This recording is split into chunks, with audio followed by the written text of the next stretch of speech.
They broke up with you. Or maybe they just drifted away, no real closure, no explanation. And now they're out there looking like they're living their best life, posting gym selfies, dating someone new, acting completely unaffected. While you're left wondering, how are they over me so fast? Did I mean nothing? Was it ever real? I'm Jim Rohn, and if you've been through this kind of breakup with an avoidant partner, I want to tell you something that might change how you see everything. Just because they look like they've moved on doesn't mean they've healed. Avoidants often appear calm and detached after a breakup, but underneath that surface is a completely different story. Their silence isn't strength. It's often emotional numbing. Their quick rebound, usually a distraction. And their ability to act fine isn't because they don't feel, it's because they've spent years learning how to suppress what they feel. In this video, we're going to unpack what's really going on behind the scenes when an avoidant ex suddenly goes cold, distant, or seems to move on without a trace.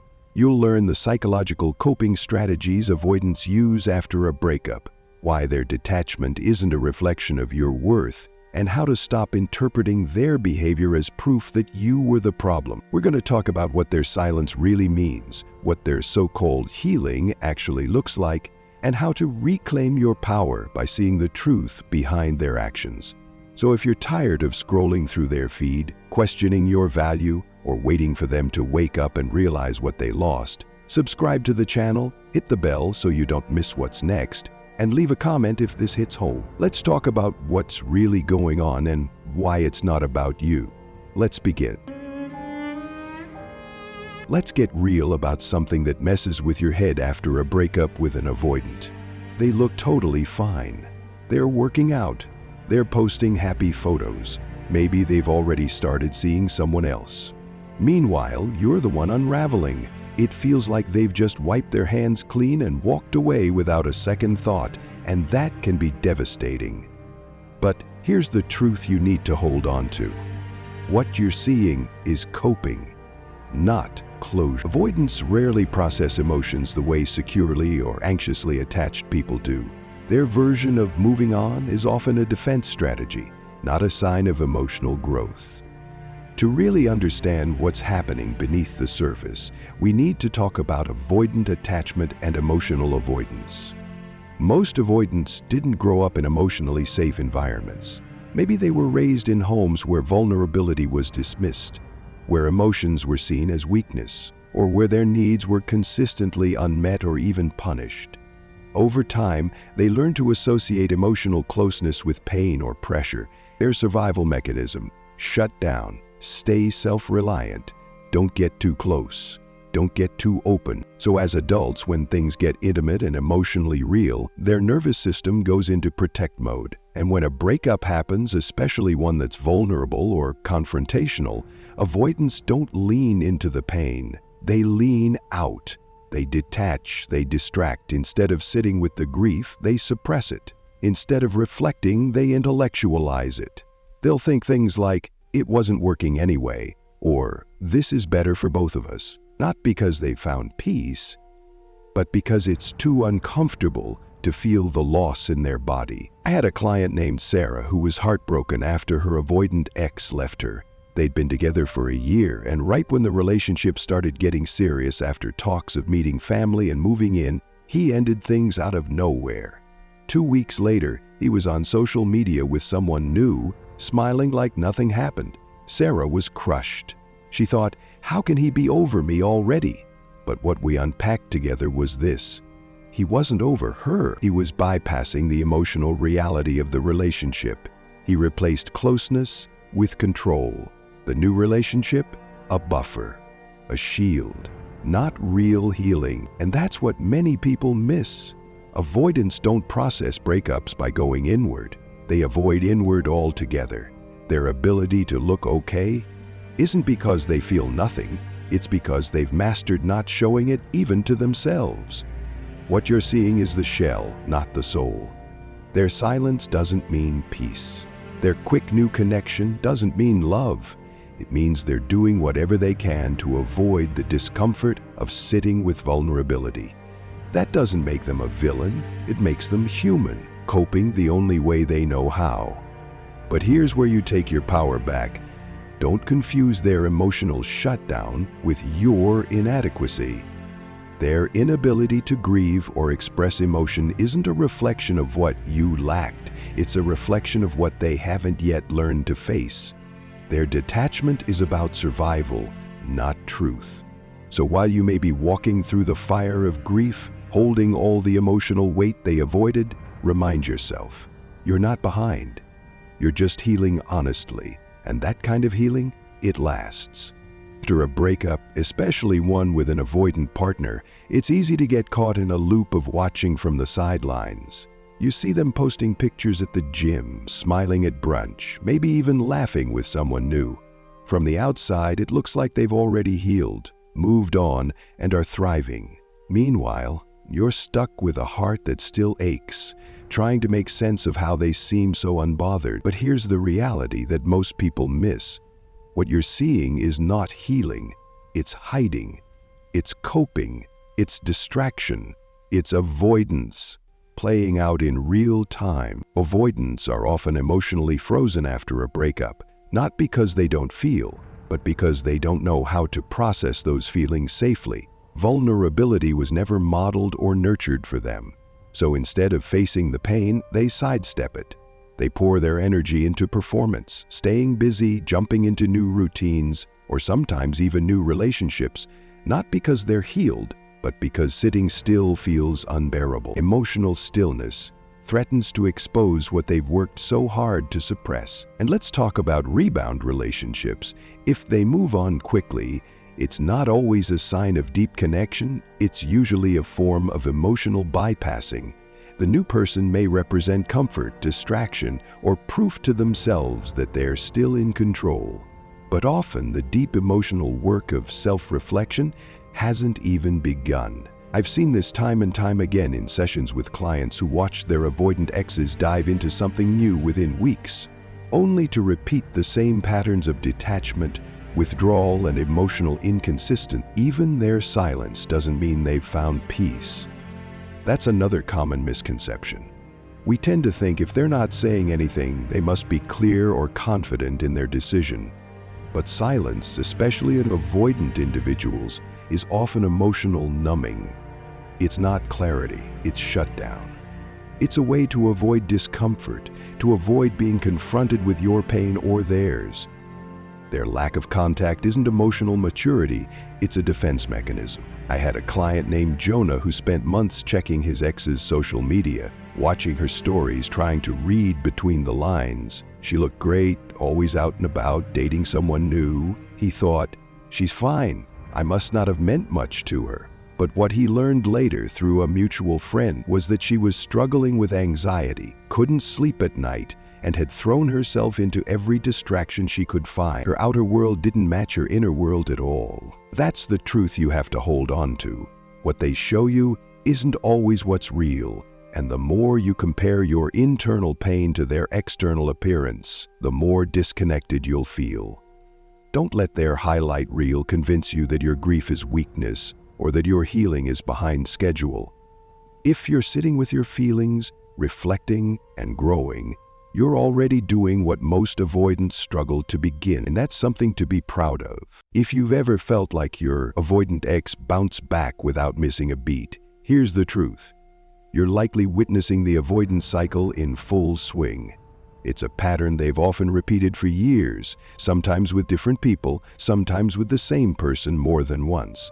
And unless they've done the deep emotional work to change it, they'll keep cycling through it, whether they realize it or not. Here's how the cycle typically goes. The relationship starts off well. There's chemistry, connection, even tenderness. But as the emotional bond deepens, when true vulnerability starts to show up, it triggers fear in the avoidant. That fear isn't always loud or dramatic, sometimes it's subtle. They just start pulling away, becoming distant, less available, less emotionally responsive. The deeper the relationship goes, the more threatening it feels to their sense of safety and independence. Eventually, the tension becomes too much. They can't explain what they're feeling, so they detach. They may ghost, break up suddenly, or claim they need space. On your end, this feels like emotional chaos, but for them, that distance feels like relief. Disconnection feels like control, and once they're back in their emotional comfort zone, they appear fine. Outwardly, they may seem confident, carefree, even happy, but what they're really doing is pushing away their own discomfort before it gets too close to the surface. This exact cycle happened to a client named Leah.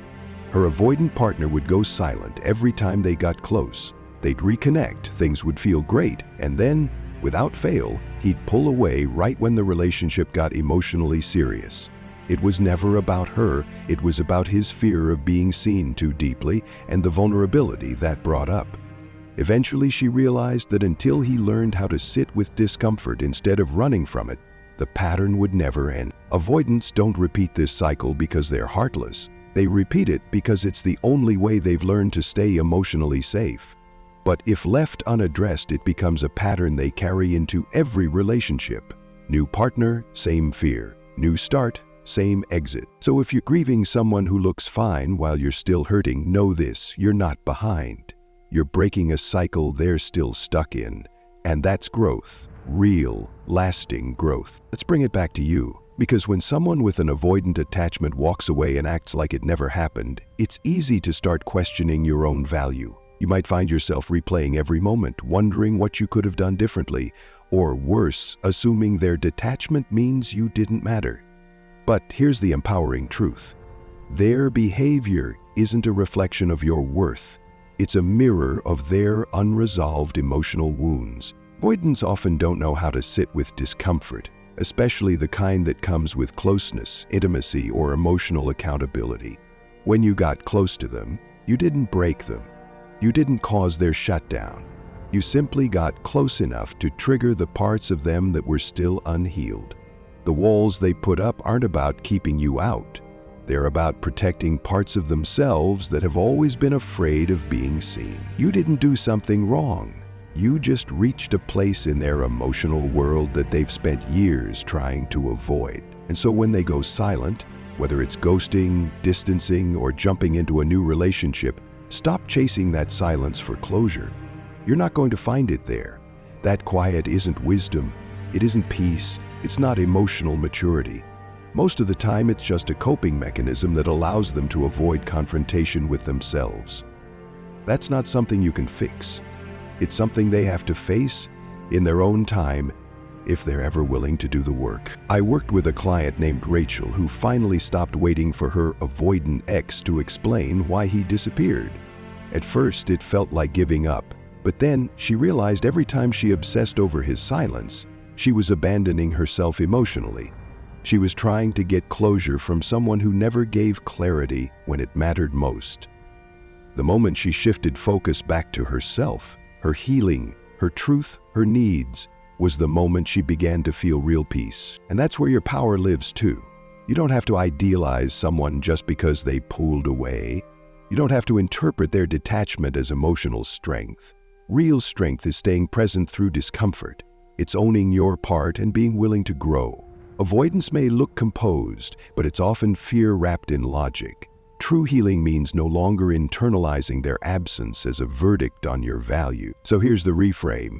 It wasn't about you being too much. It was about them not being ready to feel as deeply as you did. That's not a flaw in you. That's clarity. And clarity is the first step to setting yourself free. Let their distance be their lesson.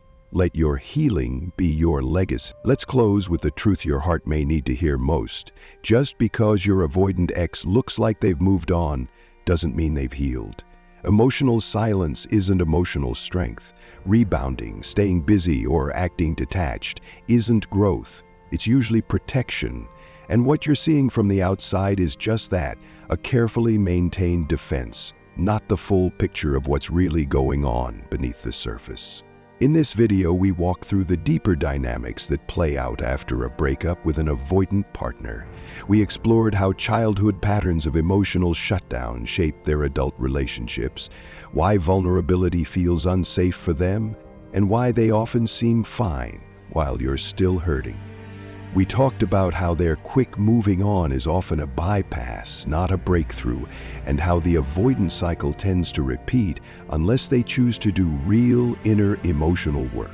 But most importantly, we turn the spotlight back on you, because their behavior is not a reflection of your worth.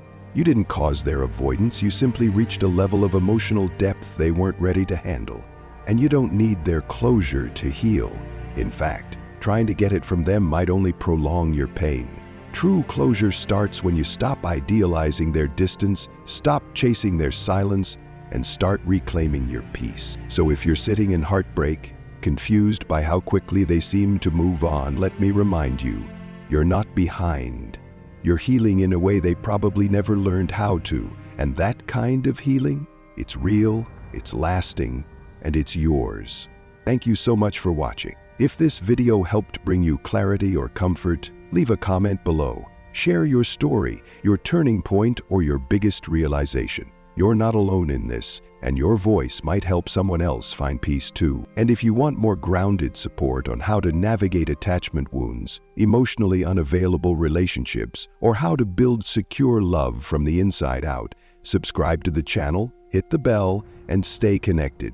This is a space for real growth, real clarity, and real healing. You're not too much. You're just finally realizing you were never meant to settle for someone who gives you so little. Keep choosing you.